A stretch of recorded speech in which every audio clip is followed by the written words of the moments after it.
প্রতিদ্বন্দ্বী প্রার্থীর চেয়ে ১৬৭ ভোট বেশি পেয়ে দেশের ২৩তম রাষ্ট্রপতি নির্বাচিত হলেন মির্জা ফখরুল ইসলাম আলমগীর। ৩৪৩ সংসদ সদস্যের দেয়া ভোটের মধ্যে ২৫৫টি পেয়েছেন বর্ষিয়ান এই রাজনীতিবিদ। এরই মধ্যে মির্জা ফখরুলকে রাষ্ট্রপতি নির্বাচিত করে প্রজ্ঞাপন জারি করেছে নির্বাচন কমিশন। আজ বঙ্গভবনে শপথ গ্রহণের মধ্য দিয়ে দীর্ঘ রাজনৈতিক ক্যারিয়ারের নতুন এক অধ্যায়ে প্রবেশ করবেন মির্জা ফখরুল। শফিকুল হকের প্রতিবেদন।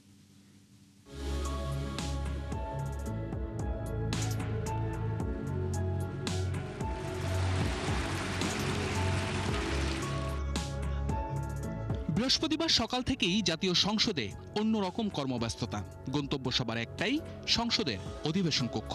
কারণ দীর্ঘ ৩.৫ দশক পর রাষ্ট্রপতি নির্বাচনে আবারও ভোট দিতে পারবেন সংসদ সদস্যরা। দুপুর গড়াতেই শুরু হয় আনুষ্ঠানিকতা।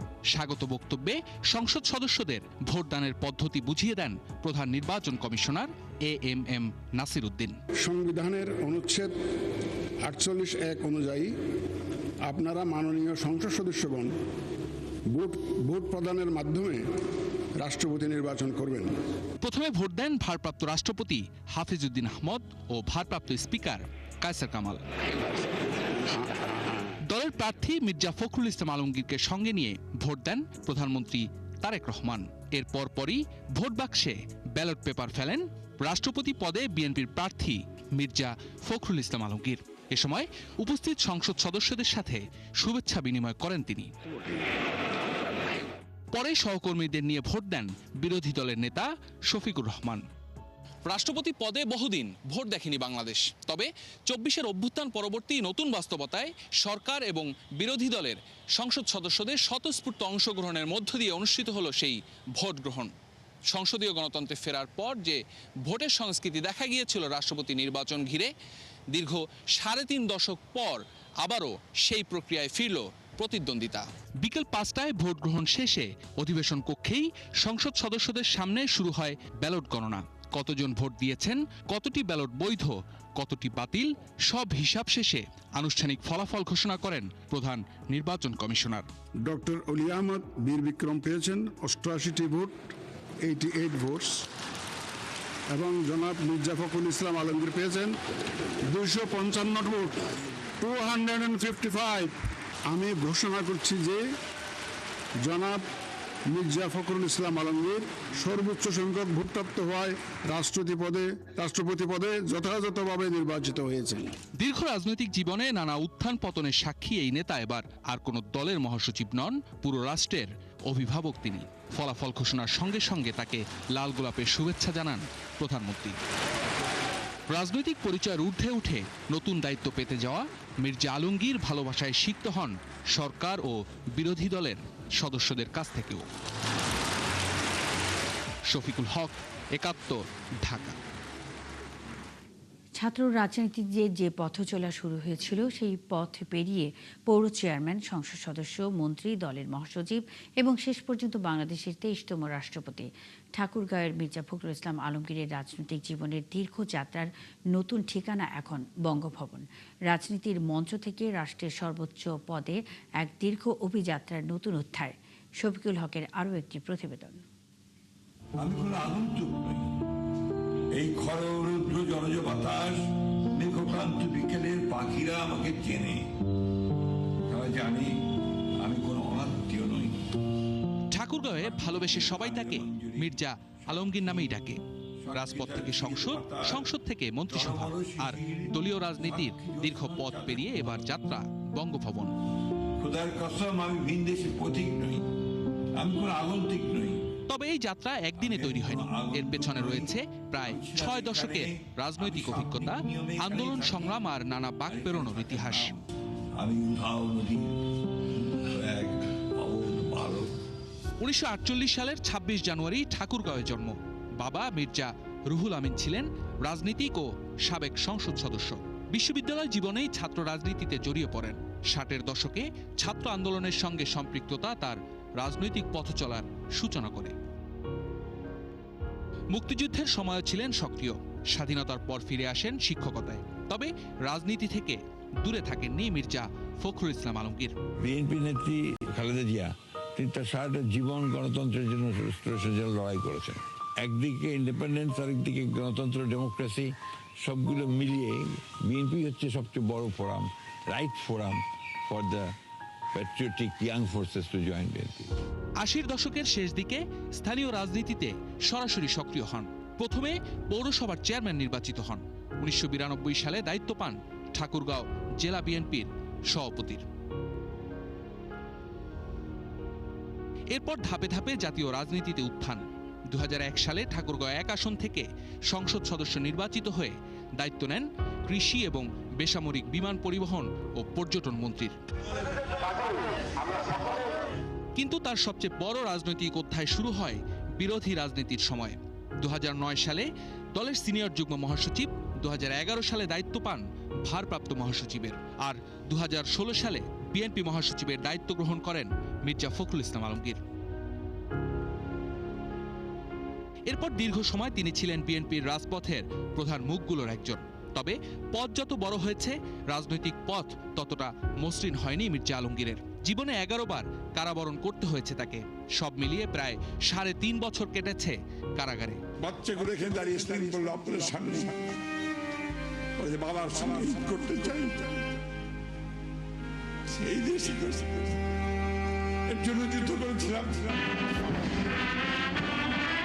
2026 সালে বিএনপির নেতৃত্বে সরকার গঠনের পর নতুন অধ্যায় শুরু হয় তার রাজনৈতিক জীবনে। আবারও সংসদ সদস্য হন, মন্ত্রিসভায় দায়িত্ব পান এবং দীর্ঘদিনের দলীয় দায়িত্বের পর এবার আসে আরও বড় পরিবর্তন। 20 আগস্ট 2026, 35 বছর পর সংসদ সদস্যদের সরাসরি ভোটে রাষ্ট্রপতি নির্বাচন। প্রতিদ্বন্দ্বী প্রার্থীর চেয়ে 167 ভোট বেশি পেয়ে দেশের 23তম রাষ্ট্রপতি নির্বাচিত হন মির্জা ফখরুল। ভোটের ফল ঘোষণার সঙ্গে সঙ্গে বদলে যায় তার পরিচয়। বিএনপির মহাসচিব থেকে রাষ্ট্রের সর্বোচ্চ সাংবিধানিক পদ, রাষ্ট্রপতি মির্জা ফখরুল ইসলাম আলমগীর। শফিকুল হক, 71, ঢাকা।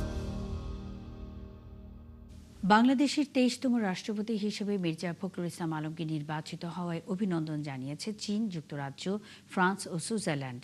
ঢাকায় অবস্থিত দেশগুলোর দূতাবাস ও হাই কমিশন পৃথক বার্তায় রাষ্ট্রপতি আলমগীরকে শুভেচ্ছা জানায়। বৃহস্পতিবার ঢাকায় চীনা দূতাবাসের এক বার্তায় বলা হয়, বাংলাদেশের সঙ্গে সম্পর্ককে অত্যন্ত গুরুত্ব দেয় চীন। নতুন যুগে দুই দেশের জনগণের কল্যাণে বাংলাদেশ চীন সম্পর্ক আরও জোরদারে একসঙ্গে কাজ করার প্রত্যয় ব্যক্ত করেছে দেশটি।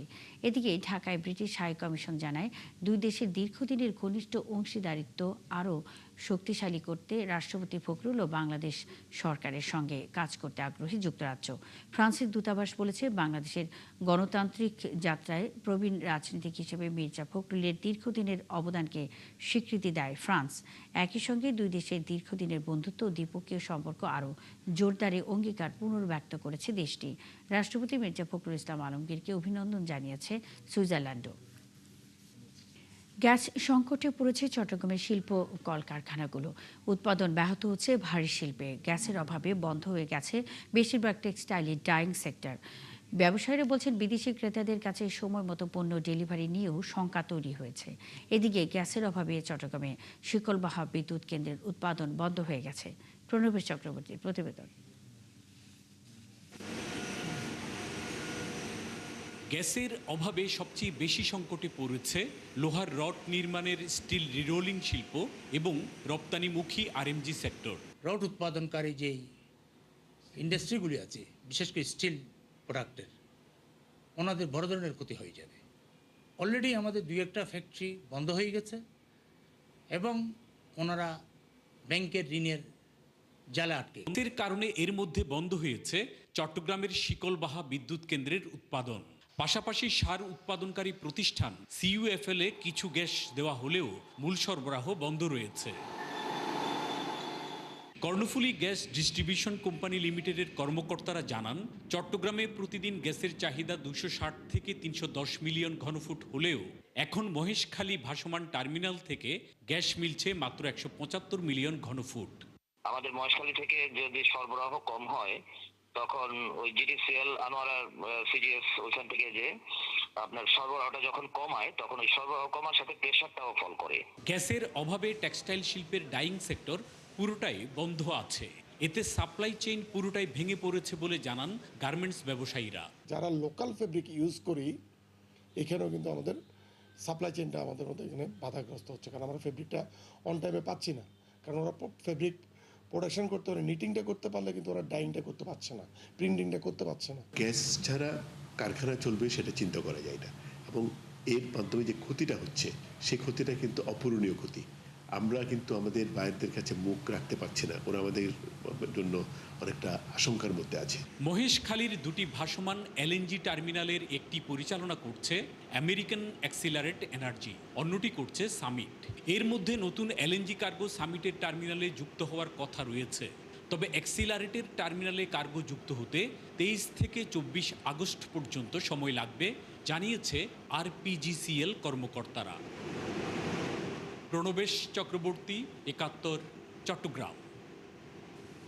দেশের চলমান গ্যাস সংকট নিয়ে জানাতে চট্টগ্রাম থেকে যুক্ত হচ্ছেন সহকর্মী রাজীব বড়ুয়া।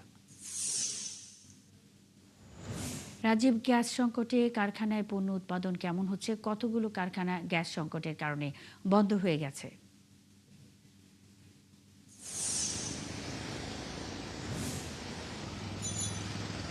মুন্নির, গত 21শে জুলাই মূলত যে মহেশখালীতে যে সিএনজি এলএনজি যে টার্মিনাল, সেই টার্মিনাল দুর্ঘটনার পর থেকে চট্টগ্রাম সহ সারা দেশে আমরা দেখছি যে গ্যাসের সংকট, এবং সেই কারণে আসলে চট্টগ্রামে বেশ কিছু ভারী শিল্প কলকারখানা আসলে বন্ধ হয়ে গেছে। তার পাশাপাশি গৃহস্থালী যে গ্যাস সেটিরও সংকট রয়েছে, এবং যেসব গাড়ি গ্যাস দিয়ে চলে সেই সব তারাও আসলে সংকটের মধ্যে পড়েছে। অর্থাৎ গ্যাস নিয়ে যেসব জায়গায় আসলে বিভিন্ন যে শিল্প প্রতিষ্ঠান, গাড়ি এবং বাসাবাড়ি, এই তিনটে জায়গায় আসলে মূলত যে সংকট তৈরি হয়েছে, এবং এই কারণে বিদ্যুৎ উৎপাদন কম হচ্ছে। এবং আপনি জানেন যে চট্টগ্রামে যে বেশ কিছু ভারী শিল্প, বিশেষ করে বিদ্যুৎ উৎপাদন কেন্দ্র রয়েছে এবং সার কারখানা, সেটি বন্ধ রয়েছে। এবং এর পাশাপাশি বিভিন্ন ধরনের রড উৎপাদন যে প্রতিষ্ঠানগুলো আছে, এবং বিশেষ করে তৈরি পোশাকের ক্ষেত্রে যারা ডাইংয়ের কাজ করে তাদেরও অনেকগুলো কারখানা বন্ধ হয়ে আছে, এবং তারা আসলে তাদের যে রপ্তানি, সেই রপ্তানিটা আসলে তারা ঠিকমতো করতে পারছেন না। এবং তারা বলছেন যে আসলে এই ধরনের পরিস্থিতি যদি অব্যাহত থাকে তাহলে ভবিষ্যতে তারা আসলে অনেক ক্ষতির সম্মুখীন হবেন। এবং আমরা এখানে গত সকাল থেকেই দেখছিলাম যে পেট্রোল পাম্পগুলোতে এখানে গাড়ির দীর্ঘ সারি আমরা লক্ষ্য করছি, এবং এখানকার যারা পেট্রোল পাম্পের যারা দায়িত্বে আছেন তারা বলছেন যে গতকালকে রাতে 12টার দিকে কিছুটা গ্যাস এসছে, এবং সেই গ্যাসের চাপ আসলে যতটুক থাকার কথা ওটুক নেই। তো যার কারণে আসলে তারা পর্যাপ্ত পরিমাণ যেসব চাহিদা রয়েছে গাড়িতে, সেই গাড়িতে আসলে সরবরাহ তারা করতে পারছেন না, এবং সেই কারণে গাড়ির দীর্ঘ সারি আপনারা তো দেখছেন। এবং এর বাইরে আমরা দেখছি যে গৃহস্থালিতেও আসলে গ্যাসের সংকট রয়েছে। তো সব মিলিয়ে আসলে বলা যায় চট্টগ্রামে এই গ্যাস সংকটের কারণে আসলে জনজীবন বেশ দুর্ভোগের মধ্যে পড়েছে। মহেশখালীতে যে দুটি সিএনজি টার্মিনাল রয়েছে, সেই দুটি সিএনজি এলএনজি টার্মিনালের কারণে যে প্রায় 110 কোটি ঘনফুট গ্যাস সরবরাহ করা হয়, এর মধ্যে এক্সিলারেটর যেটি মার্কিন কোম্পানি, সেটি আসলে দুর্ঘটনার কারণে এতদিন তারা আসলে গ্যাস সরবরাহ করতে পারেনি। তবে তারা বলছেন যে আসলে তাদের এখন টার্মিনালটি পুরোপুরি ঠিক হয়েছে। তারা কিন্তু যেহেতু কোনো এলএনজির এখনো কোনো কার্গো আসেনি, এই কারণে তারা আসলে সরবরাহ দিতে পারছেন না। পাশাপাশি তার সামিট, সে তার সক্ষমতা হচ্ছে 50 কোটি ঘনফুট গ্যাস, এবং সেই সামিটের এলএনজি টার্মিনাল থেকে মূলত গ্যাস এখন সরবরাহ হচ্ছে। এবং এখন এক্সিলারেটর কোম্পানির কর্মকর্তারা বলছেন যে আগামী 23 থেকে 24 তারিখের মধ্যে তাদের কার্গো আসার কথা। তো তখন যদি কার্গো আসে তখন থেকে আসলে স্বাভাবিক হবে গ্যাস সরবরাহটি। তবে জনগণ চাইছে যে আসলে খুব দ্রুত যেন এই সংকটটা আসলে কাটিয়ে ওঠে, কেননা গ্যাসের কারণে আসলে যে জনদুর্ভোগ সৃষ্টি হয়েছে সেটি থেকে তারা আসলে মুক্তি চান। মুন্নি, অসংখ্য ধন্যবাদ যুক্ত হয়ে তথ্য জানাবার জন্য। সঙ্গেই থাকবেন চট্টগ্রামে তীব্র গ্যাস সংকট নিয়ে কথা বলতে আমাদের সঙ্গে রাজীব বড়ুয়া যুক্ত ছিলেন। কলকাতার হোটেলে অগ্নিকাণ্ডে প্রাণ হারিয়েছেন সাতক্ষীরার 2 বাসিন্দা। এই খবরে শোকের ছায়া নেমে এসেছে কালীগঞ্জ উপজেলার বরেরা ও তেঁতুলিয়া গ্রামে। স্বজনদের এখন একটাই চাওয়া, মরদেহ দ্রুত দেশে ফিরে আনা হোক। বরুণ ব্যানার্জির পাঠানো তথ্য ও ছবিতে প্রতিবেদন। একটু সুস্থ হয়ে বাড়ি ফেরার আশায় ভারতে চিকিৎসা নিতে গিয়েছিলেন সাতক্ষীরার কালীগঞ্জের আলিমুজ্জামান সাজু ও তেঁতুলিয়া গ্রামের রেবতী সরকার। মঙ্গলবার কলকাতার হোটেলের আগুনে প্রাণ হারান এই দুজন। তাদের মৃত্যুর খবর নিজ এলাকায় পৌঁছাতেই কান্না ও আহাজারিতে ভারী হয়ে ওঠে চারপাশ। স্বজনরা জানান, কথা ছিল শুক্রবার বাড়ি ফিরে একসাথে নামাজ পড়বে সাজু। অন্যদিকে বেঙ্গালুরু থেকে চিকিৎসা নিয়ে ফেরার পথে রাত হওয়ায় কলকাতার হোটেলে অবস্থান করছিলেন রেবতী। এসির বিস্ফোরণে সেখান থেকে আর জীবিত ফেরা হয়নি তারও। আমরা রাষ্ট্রপক্ষের কাছে জোর দাবি জানাই, তারা যেন যত দ্রুত সম্ভব লাশটি আমাদের কাছে দিয়ে দেয়, আমরা আপনজনেরা তাকে কবরস্থ করতে পারি। সবাই মোটামুটি আমরা যোগাযোগ করছি আজকের ভিতরেই, যাতে আমরা লাশটা নিয়ে আসতে পারি। প্রিয়জনদের হারিয়ে শোকে কাতর পরিবারগুলো। স্বজনরা এখন অপেক্ষায় শেষবারের মতো মরদেহ দেখার। তার মারার ঘটনা আমরা কালকে রাত 9টার সময় জানতে পেরেছি। আর হচ্ছেন একটা ছেলে একটা মেয়ে, আর স্বামী হচ্ছেন বাইরে কাজ করে, বাইরে স্বামীর সাথে কোনো আর কন্ট্যাক্ট হয়নি। রেপোর্টে আমাদের যা সম্পর্ক হয়, আমরা এক জায়গায় বসবাস করি, উনি ভালো আচার ব্যবহার সব দিকে ভালো। এদিকে প্রশাসন জানিয়েছে মরদেহ দ্রুত ফিরিয়ে আনার প্রক্রিয়া চলছে।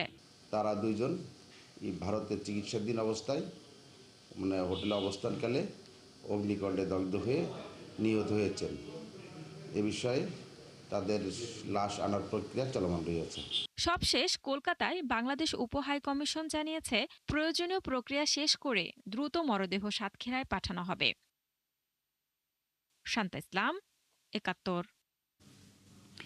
ঘন ঘন বৈরী আবহাওয়ার কারণে ঠিকমতো সাগরে নামতে পারে না জেলেরা। নামলেও কাঙ্ক্ষিত ইলিশ মিলছে না, তাই ভরা মৌসুমেও ক্রেতারা ইলিশ কিনতে পারছেন না। দামও সাধারণ জনগণের নাগালের বাইরে। কপালে চিন্তার ভাঁজ জেলে, ব্যবসায়ী, আড়তদার থেকে সমুদ্রগামী ট্রলার মালিকদের। বিধান সরকারের প্রতিবেদন। চলতি মৌসুমের সপ্তাহখানেক আগে অভ্যন্তরীণ নদ নদীতে ইলিশের দেখা মিলেছিল, তাও কাঙ্ক্ষিত পরিমাণে নয়। এজন্য জেলে থেকে খুচরা বিক্রেতারা কেউই এখন পর্যন্ত সুবিধা করতে পারছেন না। মাছ আর মেঘনা নদীর মাছ, মাছ কম, মেঘনার কম, মাছ কাটার কম। এখন তো মাছ পাওয়ার কথা 5 মণ, সেই জায়গায় 2 মণ পাইছি। কেজির মাছ 2800-3000 টাকা চলে যায়, 700-800 গ্রাম 2400-2500 টাকা কেজি চলে। এ নিয়ে ক্রেতারা বললেন, বাজারে ইলিশ কিছুটা মিললেও বড় মাছের দাম কমেনি। এজন্য স্বাদ মেটাতে বাধ্য হয়ে ছোট ইলিশ কিনছেন, নতুবা অন্য মাছ কিনে ফিরে যেতে হচ্ছে। আমাদের মধ্যবিত্ত পরিবারের নাগালের মধ্যে নাই বললেই চলে। আমাদের সাধ্যের মধ্যে আছে দেখে আমরা ছোট ইলিশ কিনছি, বড় ইলিশ কিনতে পারি নাই। যে ছোট ইলিশ ওটা একটু দাম কমছে, তাও তুলনামূলকভাবে না। এখন পর্যন্ত মৌসুমের পুরোটা সময় জুড়েই সাগরে চলছে বৈরী আবহাওয়া, যার কারণে সমুদ্রগামী ট্রলারেও কাঙ্ক্ষিত মাছ না পেয়ে লোকসানে আছেন মালিকরা। আগামী 1.5 মাসের অপেক্ষায় তারা। চরম লোকসানে আছে, একটা ট্রলারে আমাদের 20 থেকে 25 লক্ষ টাকার উপরে লোকসান আছে। তবে সবচেয়ে বিপাকে আছেন আড়তদাররা। যে ইলিশ মিলছে তাতে করে ব্যবসা চলে না, ঋণের দেনা শোধ নিয়ে চিন্তিত তারা। আমাদের ব্যবসায়ীদের ইলিশের অবস্থা খুবই খারাপ। এখন আবার এই কাইলিশ একটু টুকটাক হালকা মাছ, লোকাল মাছ একটু হইতে আছে। ঋণ লইছি, সুদে লইছি, কিন্তু দেওয়ার মতো ক্ষমতা আমাদের নাই। বরিশালের পাইকারি বাজারে এখনো আধা কেজি ওজনের ইলিশের মন ৭৮,০০০, 1 কেজি সাইজের ইলিশের মন 1,07,000, আর 1 কেজির উপরের সাইজের মন বিকাচ্ছে 1,20,000 টাকা দরে। বিধান সরকার, ৭১, বরিশাল। দর্শক, চলছে সংবাদ সংযোগ সরাসরি সংবাদ অনুষ্ঠান দেখতে চোখ রাখুন ৭১-এর ফেসবুক পেজ এবং সাবস্ক্রাইব করুন ৭১-এর ইউটিউব চ্যানেল। থাকুন ৭১-এর সাথেই।